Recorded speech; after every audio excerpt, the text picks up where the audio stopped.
Hey Harper. Hi. My name is Dr. Holman. How are you doing today? Good. Been better though, that's why you're here in the ER.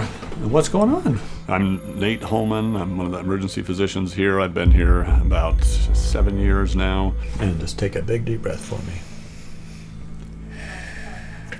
Unfortunately, we see quite a few pediatric patients in the emergency department for a slew of different health problems. Mental health specifically is quite a strain on the community, on the department itself. Since the COVID pandemic, there's been significant problems in child mental health care, and there's been a significant rise in the number of cases of kids suffering from very severe depression, severe anxiety, suicidal thoughts, self-harm behaviors. When we try to find beds for kids, there's no beds. And you're talking about all the facilities in Utah and there's no beds. What does that tell you? That tells you we have a major mental health problem on our hands. Suicide is the #1 cause of death for our children between the ages of 10 and 17.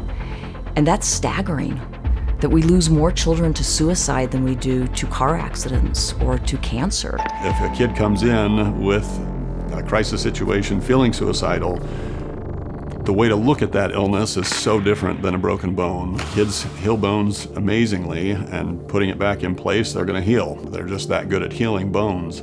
Psychiatric illness is very, very different. Seemingly simple things like go to school, go to sports, spend time with your family.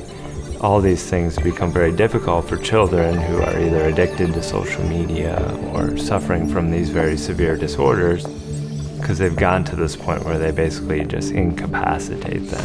It's unfortunate that there's stigma around behavioral health, because when you think about it, mental health disorders are really an organ system disorder like a physical organ disorder, like cardiac disorders or pulmonary disorders. But they're much more difficult for people to understand because they're not as visible. We struggle when our kids come up with a problem that we've never encountered personally. And so now all of a sudden, we don't have any experience because we weren't up against that when we were kids. The amount of stressors that our youth are facing today is very different than when I grew up or you grew up. We're driven by technology. We're not as interactive with others. We're much more isolated overall. They see these snapshots that are given to them every few seconds over and over and over throughout the day. The perfect body, the perfect image, the perfect clothes, perfect vacations. And the inherent thought that they have is then, why is my life not like this? Sometimes the culture has encouraged people not to talk about it.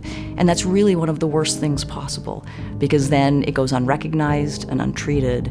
And we know that the earlier you can recognize and treat mental health disorders, the better the prognosis. We've seen over the last 20, 30, even 40 years the tremendous growth in southern Utah. Along with that has come tremendous growth in medical care and the things we're able to offer at the hospital. When we look at what we currently offer in pediatrics and in mental health, there are still gaps. A partial hospitalization bridges this gap between going to an emergency department, being discharged home, and then not knowing what to do.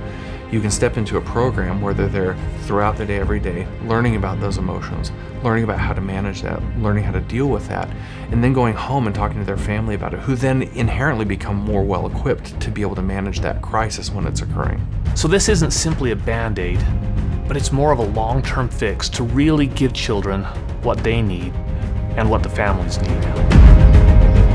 We need our community to come together and recognize that this is creating true suffering in our children, and we want to pull our community together to talk about it and to support the care and needs of our children.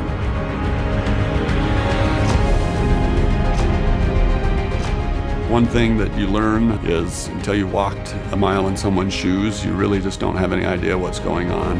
This can be a mark in time where we see a transformation of people's attitude around behavioral health for children. Kids in southern Utah are only a portion of our population, but they are 100% of our future.